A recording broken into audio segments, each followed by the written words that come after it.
A Cortex Flow camera is now available in every Tri-Health emergency department. The new contrast software technology provides a better visualization of an injury, things a typical camera or the naked eye can't see.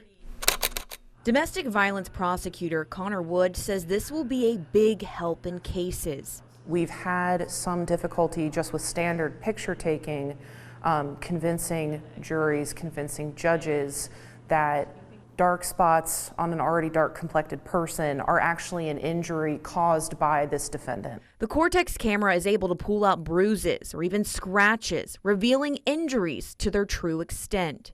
Why is this something that you're so passionate about? Because I hate hearing the phrase that a person wasn't, quote, injured enough to have been abused. That's a statement that I've heard now in two consecutive juries that I have done with persons of African American descent. What they could see on the surface did not match up with their idea of what an abuse victim looks like.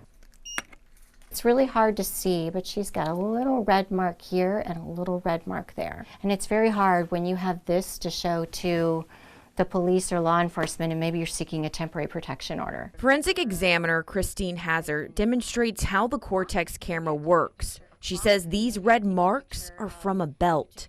And then we apply the contrast.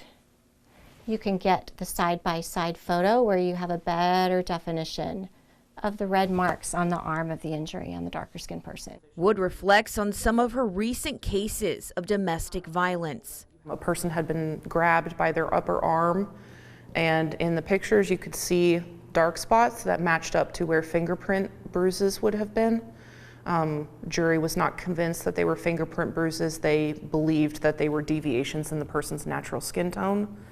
In the other instance, a person had been punched in the eye. This person had particularly dark complexion, and you could see some swelling and shadowing, but they said that that person was not, quote, injured enough to have been punched full force in the face by a grown man.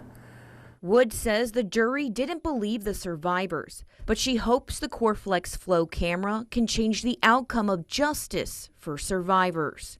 Capture. The camera is also voice automated. Take a close look here and you can see the comparison of contrasted images showing abrasions, contusions, and evidence of strangulation. We look for this very subtle bruising right behind the ear.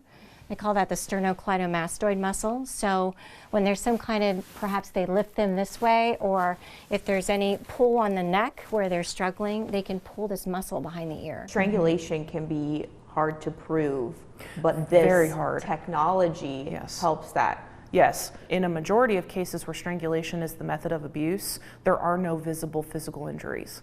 If a person is strangled in a domestic violence relationship, they are 750 times more likely to be killed by their abuser. But watch how Hazard uses the Cortex Flow camera to reveal proof of strangulation. And when we apply contrast, it gives us a much better definition of the bruising behind the ear. These photos from the Cortex Flow camera reveal the subtle signs of strangulation, like broken blood vessels in the eyes and inside the mouth.